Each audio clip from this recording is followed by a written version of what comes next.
आज हम आपके बीच में एक बहुत ही महत्वपूर्ण और बहुत ही संजीदा विषय आपके सामने लेके आए हैं। जैसा कि आपको मालूम है कि एक नई पेंशन पॉलिसी आई है, तो इसलिए आज हम मोटे तौर पे अपने आप को रेस्ट्रिक्ट करेंगे इस डिफेंस रिलेटेड इश्यूज को लेकर। तो आज मेरे साथ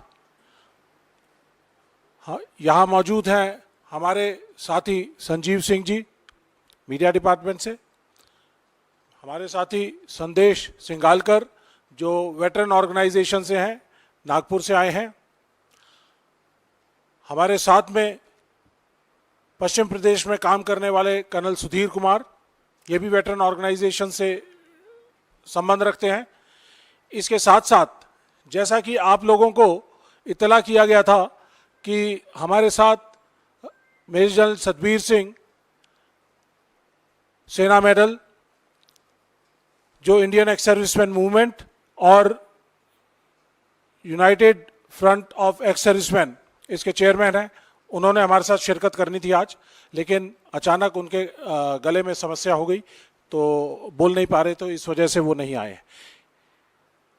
क्योंकि ये मैटर बहुत संजीदा है, पूरे देश के सैनिकों के सम्मान से जुड़ा हुआ है, तो इसलिए हमने कांग्रेस पार्टी ने as a principal opposition party इसके ऊपर लीड लेते हुए संज्ञान लिया।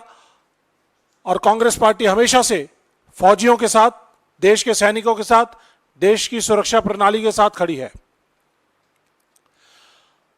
और इसका संज्ञान लेते हुए हमने वेटरन ऑर्गेनाइजेशंस को, Indian ex serviceman league, Indian ex serviceman movement, उनको लिखा कि आप अपना स्टैंड बताइए और साथ में हम आपका साथ देने के लिए और सभी वेटरन ऑर्गेनाइजेशन को साथ देने के लिए तैयार और इसकी लीड लेने के लिए तैयार। तो ऐसे में समय कम था, वेटरन ऑर्गेनाइजेशन ने अपना समर्थन हमें भेजा है, कहा है कि हमारी तरफ से आप बात रखिए, हम आपके साथ हैं। तो साथियों, हमारे बीच में मोदी सरकार ने अपने देश की सेना के ऊपर एक बहुत ही भयंकर सर्जिकल स्ट्राइक की है। बड़ा वक्तव्य है, लेकिन वाकई में यह सर्जिकल स्ट्राइक है। देश का सैनिक जो देश की सरहदों के ऊपर गर्मी में, आंधी में, तूफान में, ठंड में -40-50 डिग्री टेम्परेचर के अंदर खड़ा रहता है, उसके मान और सम्मान को ठेस पहुंचाते हुए मोदी सरकार ने उनके ऊपर एक सर्जिकल स्ट्राइक की है। जब हमारा सैनिक देश के लिए लड़ता हुआ कुर्बान हो जाता है, तो देश ने उसके मान और सम्मान को रखने के लिए एक डिसेबिलिटी पेंशन या एक्स ग्रेशिया रिलीफ का प्रोविजन रखा हुआ है। अब एक नई पॉलिसी आई है जिसका नाम है entitlement rules for casualty pension and disability compensation awards to armed forces personnel 2023, जिसका नोटिफिकेशन 21 सितंबर 2023 को जारी किया गया। इसके तहत सबसे पहली चीज मैं आपको यह बताना चाहूंगा कि ये जो पॉलिसी है वो एक गलत पॉलिसी है, सेना के मान सम्मान से खिलवाड़ करने की पॉलिसी है, देश की सुरक्षा प्रणाली से खिलवाड़ करने की पॉलिसी है। इसके अलावा इस पॉलिसी के अंदर जो पहला और दूसरा पहरा है, दूसरे पहरे में वो लिखते हैं कि इसके अंदर क्या प्रोविजंस हैं पुराने जिनको उन्होंने संज्ञान में लिया है। अगर कोई भी डिफेंस मैकेनिज्म के अंदर कोई भी कार्रवाई या नोटिफिकेशन जारी किया जाता है, उसके लिए गजट नोटिफिकेशन जारी किया जाता है, जिसको पार्लियामेंट के दोनों सदन, लोकसभा और राज्यसभा दोनों से पास किया जाना चाहिए। हमारे डिफेंस सर्विसेज रेगुलेशन एक्ट 1948 उसको बाय एक्ट ऑफ पार्लियामेंट पास किया गया था। कॉन्स्टिट्यूशन आने के बाद, और कोई भी आर्मी का act, instructions, special instructions, special army orders कोई भी अगर जारी किए जाते हैं तो सबसे पहले लोकसभा और राज्यसभा के अंदर दोनों सदनों में वो पास किए जाते हैं, कैबिनेट कमेटी ऑन सिक्योरिटी से पास किए जाते हैं। उसके बाद ही वो रूल वाकई में लीगल रूल बनता है। इस पॉलिसी को जारी करने के लिए defence ex serviceman welfare department DESW ministry of defence ने इसको जारी किया है। तो ये मेरे ख्याल से किस लेवल तक इसकी परमिशंस ली गई हैं, लेकिन at the outset prima facie ये लगता है कि ये इलीगल और अनटेनेबल पॉलिसी है, और इसलिए देश के वेटरन ऑर्गेनाइजेशंस इस पॉलिसी का पुरजोर विरोध करती हैं और आउटसेट पे और इसका पूरी तरह से खंडन करती हैं और रिजेक्ट करती हैं। इसके खिलाफ हम लीगल एक्शन भी लेंगे। लीगली सुप्रीम कोर्ट के अंदर हम इसका संज्ञान लेते हुए इसके ऊपर क्या लीगल पोजीशन बनती है उसके ऊपर एक्शन लिया जाएगा। साथियों, ये मोदी सरकार का झूठा राष्ट्रवाद है, देशभक्त है, देश की सेना के लिए प्यार है, जो उनको बार बार देश की सेना के ऊपर सर्जिकल स्ट्राइक करने की प्रेरणा देता है। तो ये झूठा राष्ट्रवाद है। देश के लोगों को बरगलाइए मत, बेवकूफ मत बनाइए कि आप देश की सेना के साथ खड़े हैं, देश के सैनिकों के साथ खड़े हैं, लेकिन आपके जो क्रियाकलाप हैं, जो आपके एक्शंस हैं, वो इसके विपरीत दिखाई देते हैं। पूरी तरह से विरोधाभास है जो वो देश के सामने कहते हैं और जो वो करते हैं। अगर वो देश की सेना के साथ खड़े रहते तो आज 1 रैंक 1 पेंशन हमें सैनिकों को पूरी तरह से मिल चुका होता। OROP 2 की जो विसंगतियां जिस तरह से उन्होंने डाली है, JCORs की पे और पेंशन को कम करने का काम किया है, वो भी हमारे ऊपर एक सर्जिकल स्ट्राइक है। इसके अलावा नॉन फंक्शनल अपग्रेडेशन, जिसकी बहुत पुरानी डिमांड थी, जिसको नहीं इन्होंने किया, वो भी हमारे ऊपर एक सर्जिकल स्ट्राइक है। देश की बहुत सारी ऑर्गेनाइजेशंस हैं जिनको प्राइवेटाइज किया जा रहा है। ऑर्डिनेंस फैक्ट्रीज को प्राइवेटाइज किया जा रहा है। EME electronics and mechanical engineers, जिसका मैं एक सैनिक हूं, जो एक सुई से लेके और एयरक्राफ्ट तक हर चीज की मैनेजमेंट और मेंटेनेंस का काम करती है।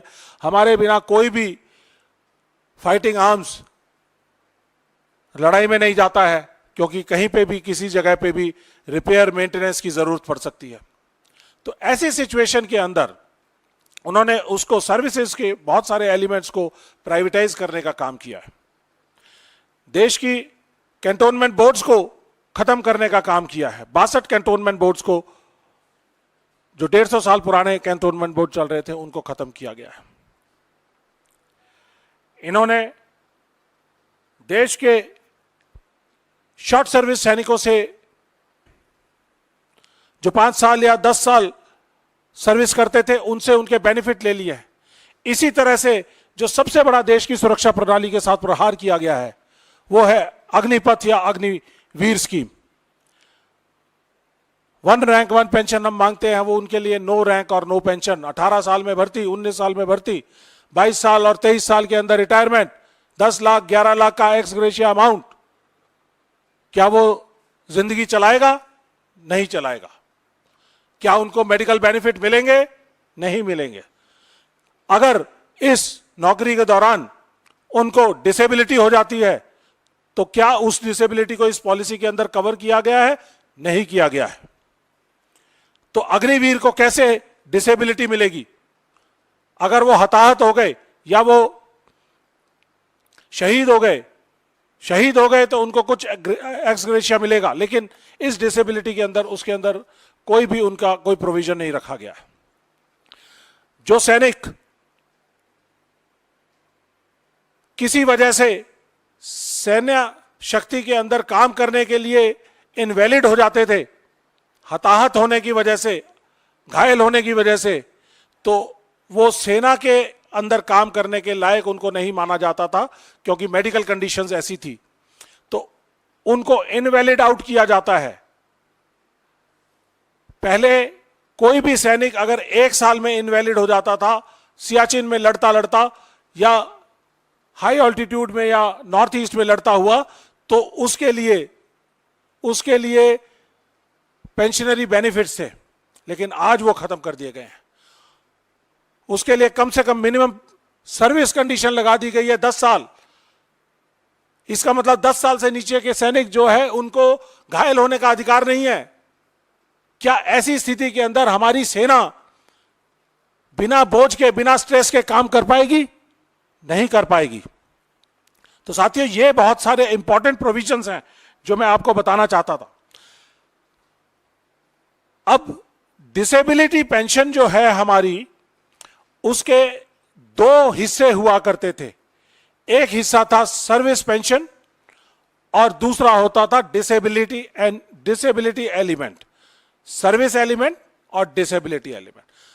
जो रेगुलर सर्विस करके शेप 1 पूरी तरह से सेहतमंद वापस आते हैं तो उनको सर्विस एलिमेंट मिलता है, और जो लोग डिसेबल हो जाते हैं किसी भी कारणवश in the line of duty काम करते हुए, तो उनके लिए डिसेबिलिटी एलिमेंट दिया गया था। तो ये डिसेबिलिटी एलिमेंट और सर्विस एलिमेंट मिलकर सर्विस टोटल मिलाकर कंबाइंड तौर पे डिसेबिलिटी पेंशन बनाया जाता था। लेकिन आज इन्होंने इस पॉलिसी के जरिए डिसेबिलिटी एलिमेंट को खत्म कर दिया है, उसका नाम बदल दिया है। उसका नाम कर दिया है इम्पेयरमेंट रिलीफ। जैसे ही आप इसको इम्पेयरमेंट रिलीफ कहते हैं, तो ये पेंशन ना रह के एक एक्स ग्रेशिया अमाउंट होगा जो मंथली दिया जाएगा, जो पूरी तरह से लीगली भी और सेना के काम काज के खिलाफ है, उनकी लाइन ऑफ ड्यूटी के खिलाफ है। इससे रिलेटेड एक और चीज आती है, वो है जो डिसेबिलिटी पेंशन है उसके ऊपर इनकम टैक्स रिलीफ दिया जाता था। जो डिसेबल्ड सोल्जर हैं उनको डिसेबिलिटी के लिए सरकार ने इनकम टैक्स रूल्स के तहत उनकी पेंशन को पूरी तरह से मान और सम्मान देते हुए उनको इनकम टैक्स फ्री किया हुआ था। लेकिन जैसे ही नाम बदली हुआ, पेंशन से रिलीफ हुआ, तो ऑटोमेटिक इनकम टैक्स के प्रोविजन के तहत ये automatic cancellation of tax benefits होगा। तो क्या मोदी जी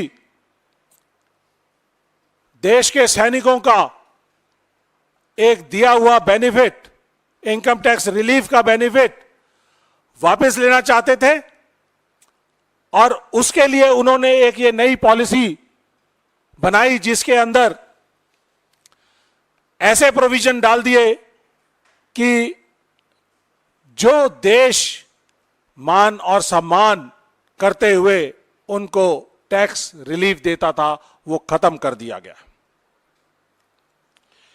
सुप्रीम कोर्ट ने भी कहा है कि जब सर्विस कंडीशंस आपने पहले से लेआउट की हुई हैं और आप एक सैनिक को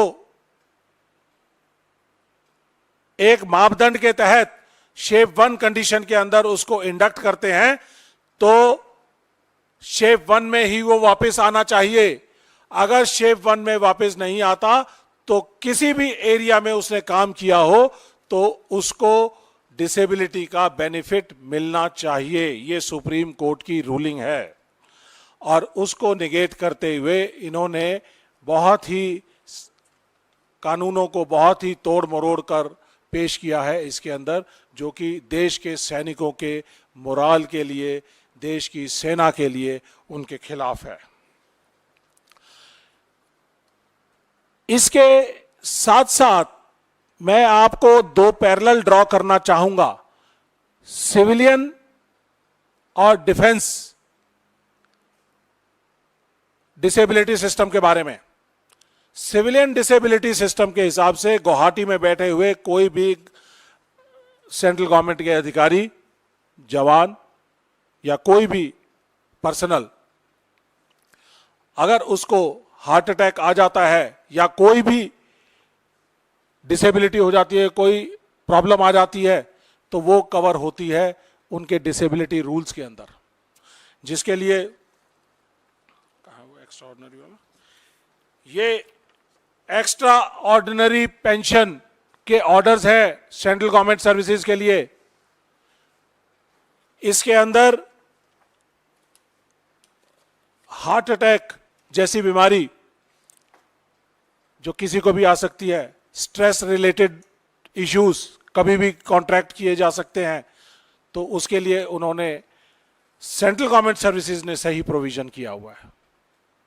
लेकिन गुवाहाटी में बैठा हुआ या इम्फाल में लड़ाई लड़ता हुआ या अरुणाचल की हाई ऑल्टीट्यूड एरिया में या जम्मू एंड कश्मीर के हाई ऑल्टीट्यूड एरिया के अंदर या इंसर्जेंसी एरिया के अंदर हमारे अगर किसी भी सैनिक को अगर हार्ट अटैक आ जाता है तो वो इस चीज के लिए कवर नहीं होता। तो ऐसी ऐसी विसंगतियां इन्होंने डाली हुई हैं। साथियों, आपको एक और बात जानकर हैरानी होगी कि हमारे देश की जो एवरेज लाइफ स्पैन है वो तकरीबन 73 साल है, और हमारे फौजियों का जो लाइफ स्पैन है, एवरेज लाइफ स्पैन है, वो 63 साल है। 10 साल, इस 10 साल की कॉम्पनसेशन कहां है? जब हमारा साथी, हम लोग हाई ऑल्टीट्यूड एरिया के अंदर काम कर रहे होते हैं तो उसका स्ट्रेस का, एनवायरमेंटल कंडीशन का, क्लाइमेटिक कंडीशन का, स्ट्रेन का, पेन का, सबका असर पड़ता है हमारे शरीर के ऊपर।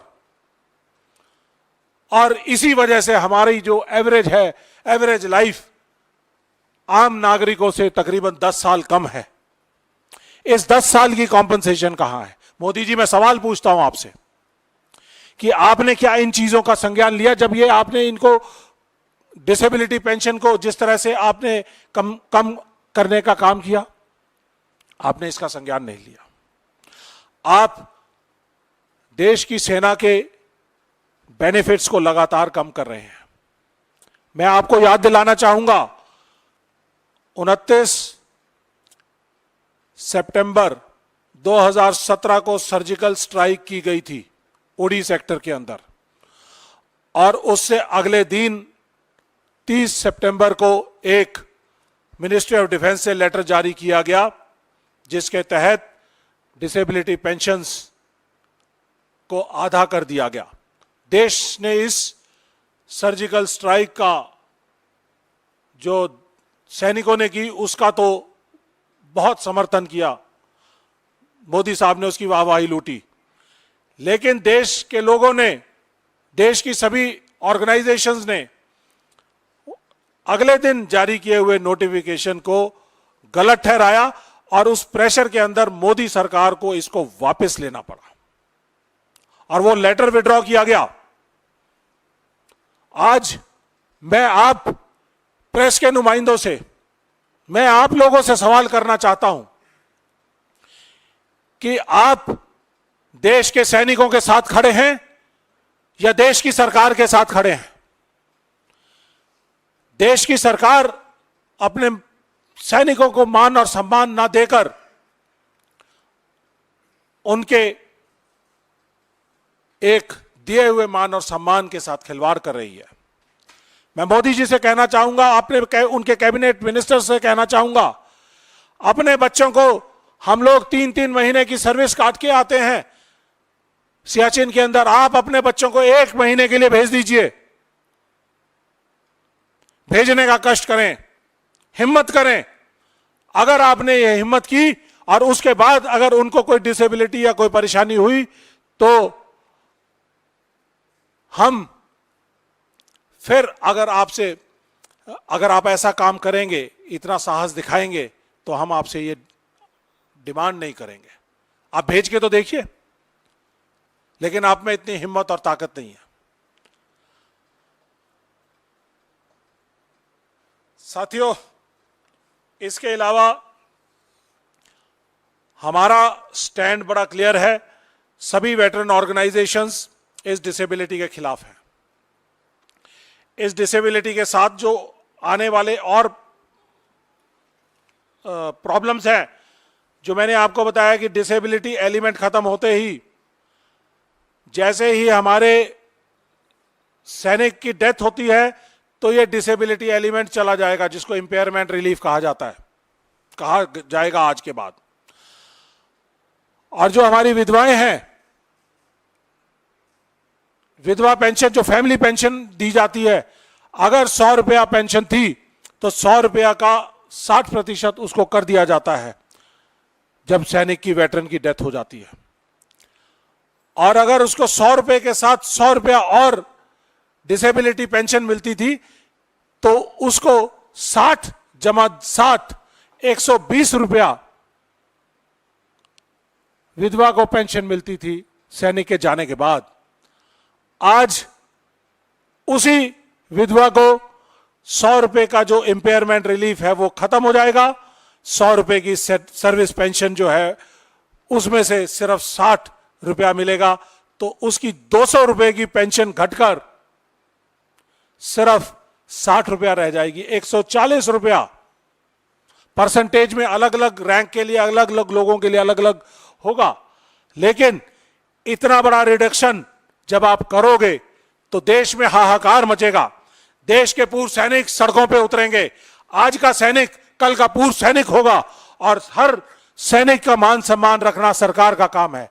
हम अपने सरकार से पूछना चाहते हैं कि क्या आप ऐसी सिचुएशन लाना चाहोगे जिसके तहत आपके पूर्व सैनिक सड़कों पर उतरेंगे, आपके सैनिक के दिमाग में शंका रहेगी कि मैं देश की सरहदों पे खड़ा हूं, कल मेरे को डिसेबिलिटी हो गई तो मेरे जाने के बाद मेरे परिवार का क्या होगा, और मेरी इस डिसेबिलिटी पेंशन का क्या होगा, ये इंपेयरमेंट रिलीफ बनने के बाद मेरे ऊपर क्या इसका असर पड़ेगा। ये सवाल बहुत गहन है, आप मीडिया वालों को ये सवाल पूछने चाहिए। और मैं आखिर में कुछ बात कहना चाहूंगा कि कितना फाइनेंशियल इंपैक्ट है इस डिसेबिलिटी सिस्टम का। देश में डिसेबिलिटी सिस्टम का 4000 करोड़ रुपया देश के एक्सचेकर से जाता है, सिर्फ 4000 करोड़। इस 4000 करोड़ रुपए को बचाने के लिए मोदी साहब ने कितना बड़ा गेम रचा है। 8000 का जहाज अपने लिए ले सकते हैं, अपने साथियों का, अडानी का 1,15,000 करोड़ का लोन माफ कर सकते हैं, और पता नहीं कितनी कितनी स्कीम चालू कर सकते हैं। देश के सिपाहियों के, देश के सैनिकों के कंधों पर रखकर अपनी देशभक्ति और राष्ट्रभक्ति और अपनी झूठी राष्ट्रवाद की बंदूक चलाने का काम करते हैं, लेकिन अपने देश के सैनिकों के लिए उनके रिटायरमेंट के बाद मान और सम्मान रखने के लिए 4000 करोड़ आपके पास नहीं है। शर्म आती है मोदी सरकार और मोदी साहब आपके ऊपर कि आपने अपने देश के सैनिकों को इतना कम आंका, उनको इतना सस्ता आंका कि आज आप 4000 करोड़ उनके ऊपर नहीं खर्च कर पा रहे हैं। आज मुझे रामधारी सिंह दिनकर जी की एक रचना रश्मि रथी जिसमें वो एक दृश्य के बारे में जिक्र करते हैं जब श्री कृष्ण पांडवों को संदेशा लेकर दुर्योधन के पास जाते हैं और उनसे न्याय के नाम पर 5 गांव मांगते हैं, तो दुर्योधन वो 5 गांव भी नहीं दे सका और दुर्योधन हरि को बांधने का आदेश देते हैं। इस दृश्य के बारे में कवि ने बड़े अच्छे शब्दों में कहा है। हमारे 4000 करोड़ इसी दृश्य के रूप में आप देख सकते हैं। तो कवि ने कहा है, दुर्योधन वह भी दे न सका, आशीष समाज की ले न सका, उल्टे हरि को बांधने चला, जो था असाध्य वह साधने चला, जब नाश मनुज पर आता है तो पहले विवेक मर जाता है, पहले विवेक मर जाता है। मोदी जी, इन बातों के ऊपर ध्यान दीजिए कि आप अपने विवेक को दोबारा से जागृत करिए और देश के सैनिकों को उनका मान और सम्मान देने का काम करें। एक और बात मैं अंग्रेजी की कहावत है कहना चाहूंगा और आप लोग अपने जहन में बिठा लीजिए कि जब भी कभी देश में, देश की सरहदों पे फौजियों की जरूरत पड़ती है तो एक अंग्रेजी कहावत है, God and soldiers are remembered only in danger. उनको सिर्फ दुख में ही याद किया जाता है। Danger past, God is forgotten and soldier is slighted. भगवान को भूल जाते हैं और देश के सोल्जर को कम आंकना शुरू कर देते हैं। ये हमारे देश की मोदी सरकार की एक बहुत बड़ी सर्जिकल स्ट्राइक थी सैनिकों के ऊपर, पूर्व सैनिकों के ऊपर और देश की सुरक्षा प्रणाली के ऊपर। हम इसका पुरजोर विरोध करते हैं और सड़कों पर और हर जगह पर इसका विरोध करेंगे और हम सरकार से डिमांड करते हैं कि बिना विलंब के इस डिसेबिलिटी इंपेयरमेंट सिस्टम को, इस नई पॉलिसी को इमीडिएटली इसको वापस लिया जाए और अगर वापस नहीं लिया जाएगा तो हम इसके खिलाफ देश भर में आंदोलन करेंगे और आपको मजबूर करेंगे कि आप इसे वापस करें। मोदी जी, मैं आपको फिर यकीन दिलाना चाहता हूं कि देश के सैनिक देश के लिए लड़े हैं, देश के लिए लड़ने के लिए तैयार हैं। हमें एक ही चीज आती है, लड़ना आता है, अपने देश के लिए, अपने हकों के लिए, अपने मान और सम्मान के लिए हम लड़ेंगे और 2024 में भी लड़कर अपनी वोट और चोट की जोर से आपको याद दिलाएंगे कि देश के सैनिक आपको इस मगरूर सत्ता से बेदखल करने का काम करेंगे। जय हिंद।